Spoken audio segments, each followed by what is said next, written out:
everyone, I'm Remya. I'm an intern at Lexison Company.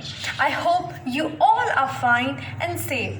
So today I'm going to discuss about the right to residence and movement in India. So as we all know that all citizens of India have been given the right to residence where they can move freely in any part of the country and settle in any state.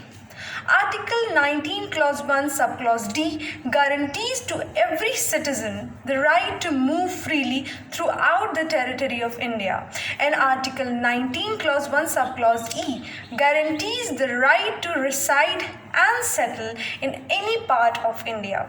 Usually we study both of these rights together.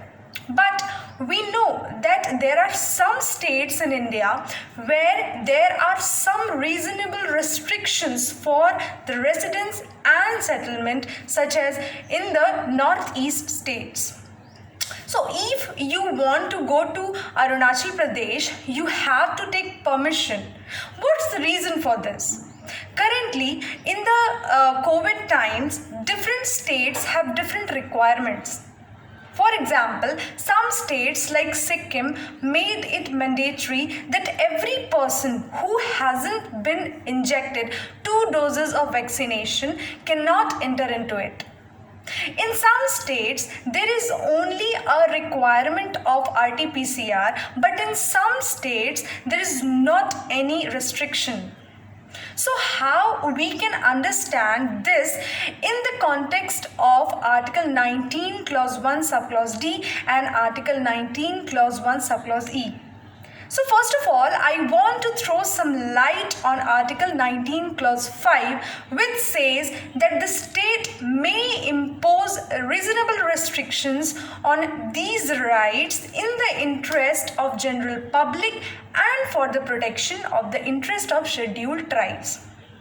In many hilly villages resides a small population. And if people from other parts of the country go there freely, this gathering may destroy the environmental balance. Free entrance into such areas can also cause natural calamities. So if the government allows limited number of people to visit that particular area, it comes under the purview of the first ground of Article 19 Clause 5, that is the interest of general public. The second ground, which is mentioned in Article 19 Clause 5, is to protect the interest of scheduled tribes. There are some states where mainly resides STs. They have their own culture and they have a fear that if people visit their areas without restrictions and reside there, they can affect their culture in a negative way. So let's understand 2 or 3 things here. The first one is externment order.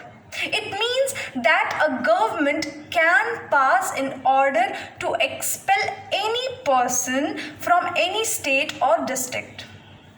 You have heard the police saying that there is a person who has criminal history and he has committed many crimes, and we think that public order may be disturbed by this person in a particular district.